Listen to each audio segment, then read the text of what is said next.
Harris up in the polls. Now, remember, a national poll does not reflect what will happen in the election, but it does show us something. The national election will ultimately be decided by the states in the electoral college system. That's why, like Hillary Clinton, you could be up in the national poll and still lose.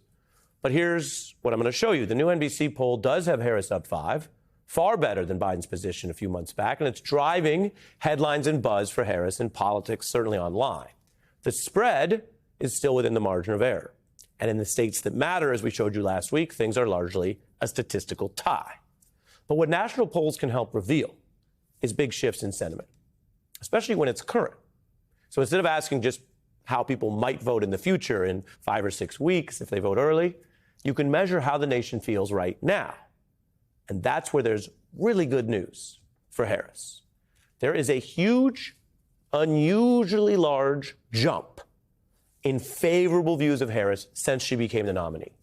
So the poll is asking, how do you feel today? And a lot more people today are feeling good about her. In fact, it's the largest such increase in decades, as Kornacki and Welker reported on the new Meet the Press.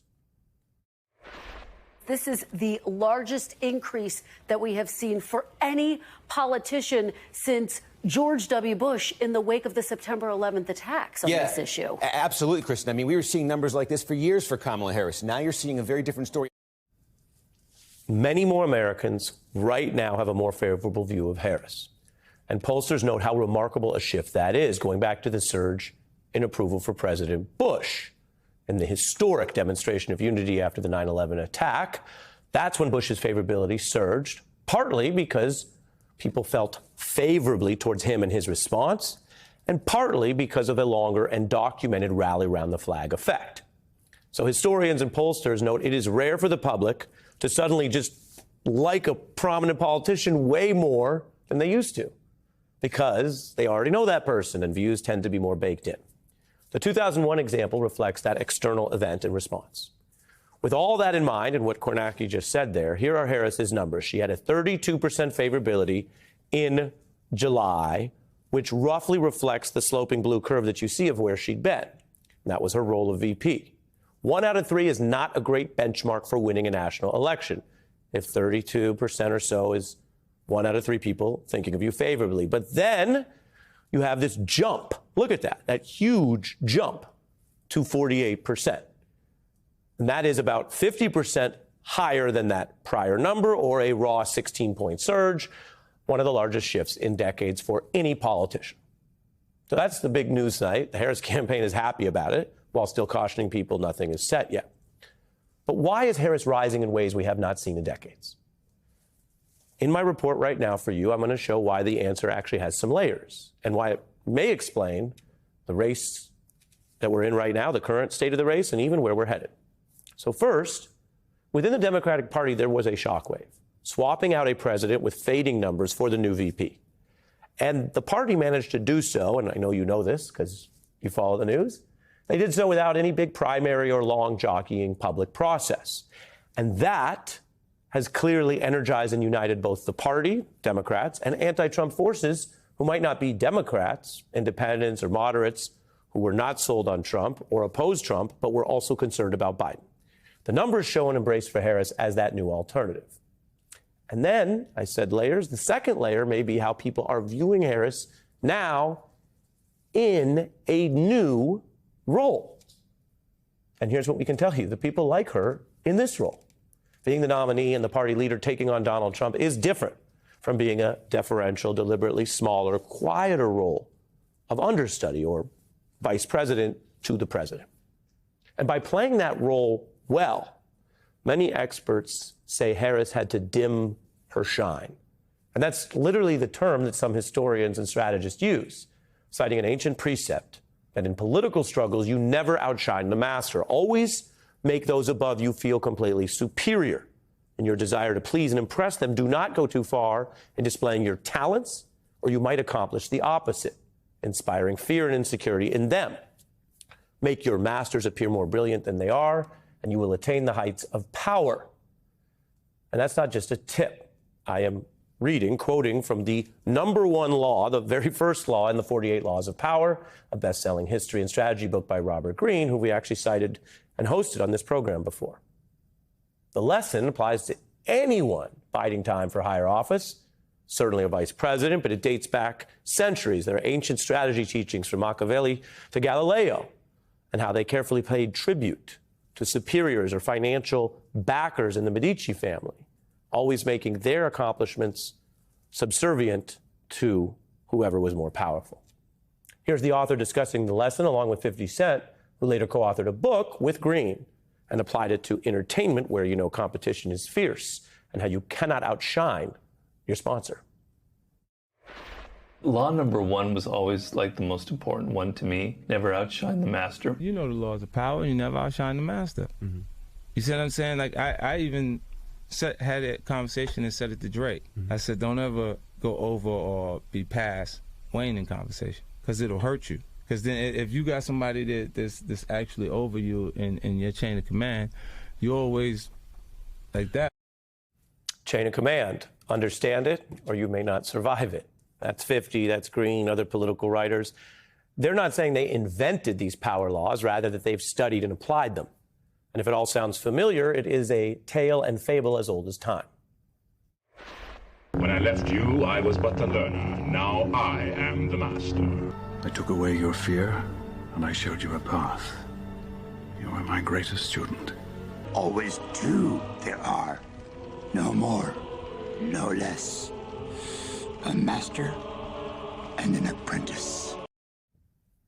If you are the apprentice, you have to know how to be a good apprentice and not think you're jumping ahead to becoming the master. Now, today, we see Harris as the boss, in the prime position. She's a dominant figure in the Democratic Party.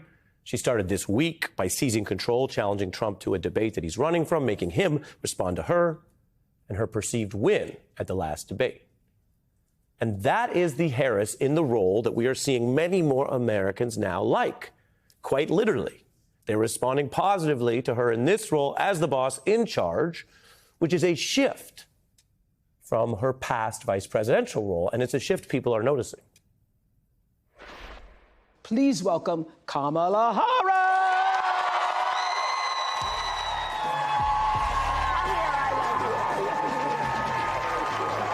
Everybody is saying it. You all have said it. I know you have. It seems to us that something happened to you the moment Joe Biden, President Biden, stepped aside and withdrew his candidacy, that a veil or something dropped and you just stepped into your power.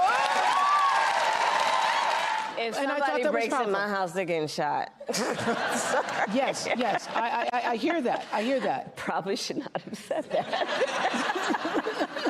But my staff will deal with that later. Yeah. I'm just smiling from ear to ear, Oprah. I have never felt this much joy and optimism in a campaign in a long time. When your adversaries will try and turn your strength into a weakness, don't you let them. Don't you let them. I find joy in the American people. I find joy and optimism. Here at the Democratic National Convention, the energy is all about joy, change, joy, and some sweet dance moves. Kamala Harris. Let's have a good debate. As the saying goes, if you've got something to say, say it to my face. Harris is the boss. She's in the spotlight, which she earned by knowing when to stay out of it and defer, given the important but secondary role that she took as a dutiful VP. For our report tonight, it's also worth seeing the evidence of how different it was when she was in that other role, Vice President to Biden, applying that power law and supporting the administration in that more conventional role. Just today, President Biden announced record job growth.